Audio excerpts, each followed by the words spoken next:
जैसा कि नाम से पता चलता है कि हमें दीनबंधु निराला नाम के व्यक्तित्व के बारे में जानना है।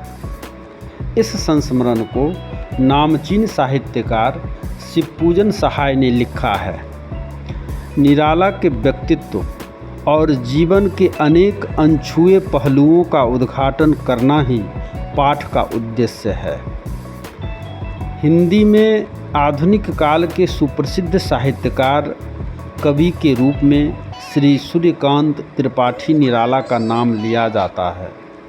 वह गरीबों के परम हितैषी थे। अपने सामर्थ्य के अनुसार वह जीवन पर्यंत दीन दुखियों की सेवा सहायता करते रहे। जहाँ सेवा सहायता में समर्थ नहीं हो पाते थे, वहाँ हार्दिक सहानुभूति प्रदान कर ही सुख संतोष पा लेते थे। सर्वप्रथम निराला जैसे संवेदनशील, आकर्षक व विलक्षण मेधा शक्ति संपन्न वाले व्यक्ति को परमहंस श्री रामकृष्ण देव के बेलूर मठ में प्रतिवर्ष होने वाले विवेकानंद की जयंतियों तथा पुण्य स्मृति तिथियों के समारोहों में शामिल होने का सुयोग प्राप्त हुआ।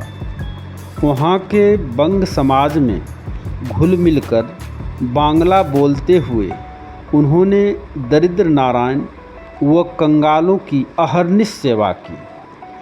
उनके सेवा भाव की सराहना करते हुए लोग अघाते नहीं थे। धन उनके पास आता तो था, किंतु अतिथि के समान तुरंत विदा भी हो जाता था। वह अपने धन को अभाव वाले गरीब लोगों के बीच खर्च कर देते थे। धन को जमा करना उनके शब्दकोश में नहीं था। मतवाला पत्रिका के मंडल में भिखमंगी जैसी समस्या पर छपे समाचारों या लेखों पर विचार विमर्श के दौरान वह काफ़ी संजीदा हो जाते थे। देश में फैली आर्थिक विषमता पर वह अपना साम्यवादी रुझान प्रकट करते थे।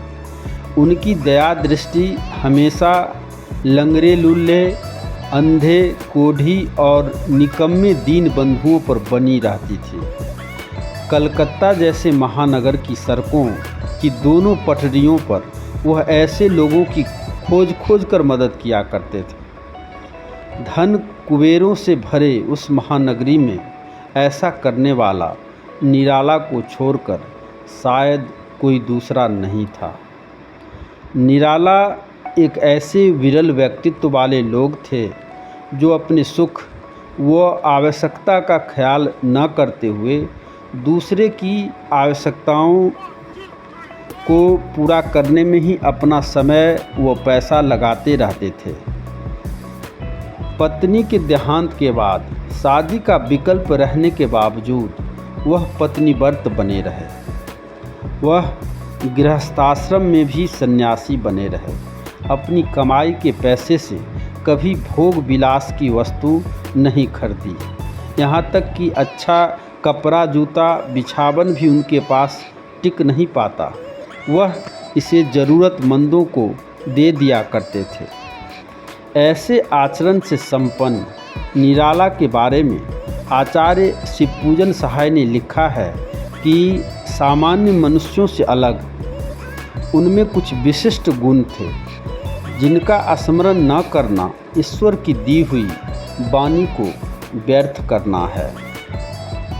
अंत में हम यह कह सकते हैं कि निराला जैसे गुण संपन्न व्यक्तित्व तो सदियों में कभी कभी जन्म लेते हैं। गरीबों के प्रति उनकी ऐसी भावना व कर्तव्य को शत शत बार नमन है। पुनः मिलते हैं। धन्यवाद।